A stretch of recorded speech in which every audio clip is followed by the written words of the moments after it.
The year is 2329. Sickness, aging, and death are a thing of the past. Immortality is now finally possible, thanks to a technology that allows the transfer of your consciousness, known in Nobody Wants to Die as your Icarite, into a new host body. Now, calling this premise slightly derivative is like saying the ocean is slightly damp. You'll get deja vu whiplash recalling properties like Upload, The Matrix, Altered Carbon, Avatar, and Black Mirror. Now throw in a very heavy dose of the neo-noir, dystopian, blimp-filled aesthetic of Blade Runner. Move the whole party to New York City, and you've basically got critical hit games Nobody Wants to Die. But just because something is hugely derivative doesn't make it bad, especially if it's standing on the shoulders of some of my favourite sci-fi giants along the way. I'm also willing to be a bit more lenient because there just haven't been a ton of Blade Runner-esque AAA quality detective games released in recent history. When you offer a thirsty man a bottle of water, he doesn't make a giant fuss because it's not sparkling. Nobody Wants to Die has a fantastically realised retro-future vibe. It's a beautifully rendered mix of analog machinery and imaginative digital sci-fi tech. The cars are straight out of the 1930s, all ostentatious curves, but they also fly through the sky propelled by blue hubcap jets. There are Greco-Roman Art Deco flares everywhere. Messages are still delivered through some sort of vacuum tube technology. It all has the immediate impression of intricate, carefully considered, and coherent world building. The juxtaposition of old and new, vintage and sci-fi, creates an aesthetic that brings me back 16 years to the first Bioshock. You play as NYPD detective James Kara. At the onset, James is not doing well, having narrowly survived some sort of traumatic accident, and it soon becomes clear that the hurt runs much deeper, as the game starts to explore the potential monkey's paw that is immortality. As a lot of vampires have come to realize, if you can live forever, then you can also live forever with the ghosts of your past misdeeds. The game also touches on themes of class inequality, as it examines the post-capitalist implications of rich versus poor, in a world where immortality is really only possible for the extremely wealthy. You get assigned to work with a liaison, Sarah Kai, who becomes his reluctant partner, being all too aware of his reputation. I enjoyed their back and forth banter, which I thought was mostly well written and competently voice acted. Sarah is an ever-present companion in your ear, who also becomes a kind of guiding conscience, or voice of reason. My favourite parts of the game were just spending time gazing out over this old New York City. The architecture is all sheer verticality, buildings going endlessly up and down.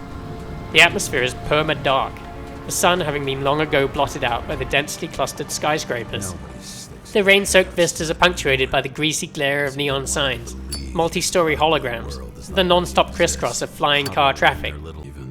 Best of all, you'll get to visit a variety of iconic locations throughout New York, from the mega mansions of the unimaginably wealthy that soar above the polluted clouds, to the ground-level slums of the huddled masses surrounding the on-the-nose symbolism of the decapitated statue of Lady Liberty.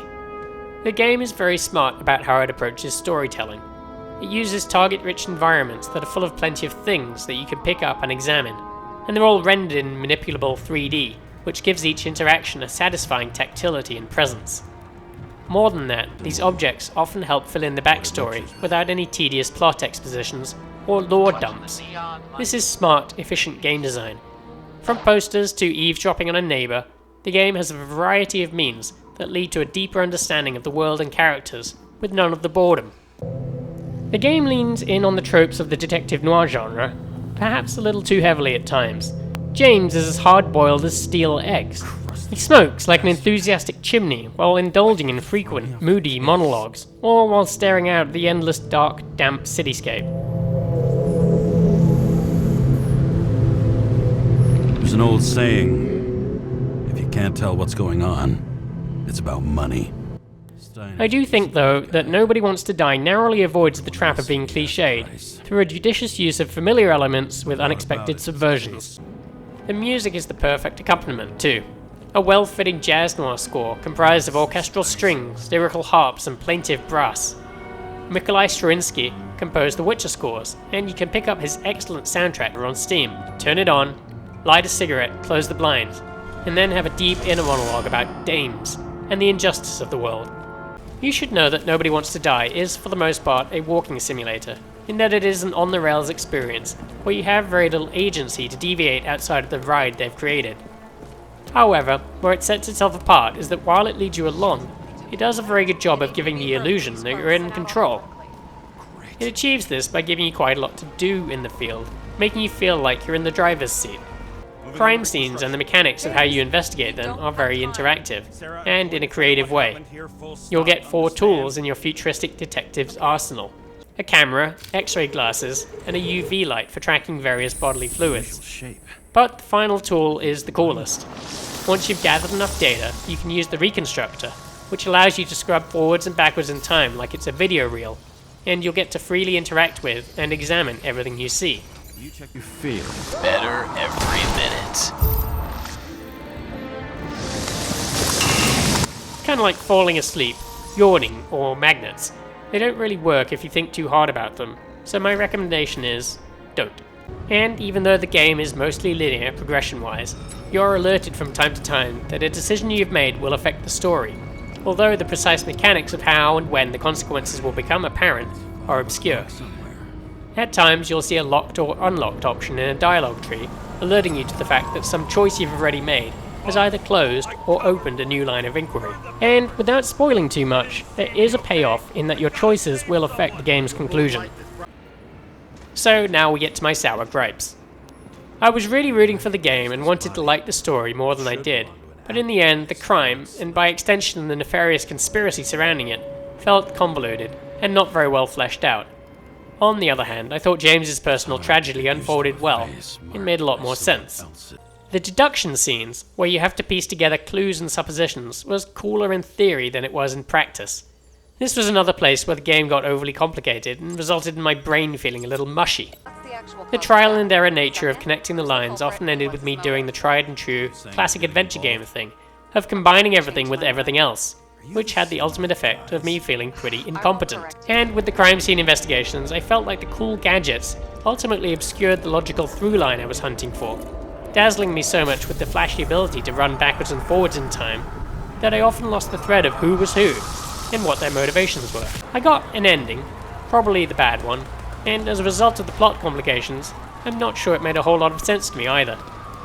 I could definitely, as the designers intended, go back and replay the game, make different choices, and perhaps the tortured plot might make more sense the second time around. But Nobody Wants to Die doesn't motivate me to want to replay it, and I'm going to talk about why that might be the case.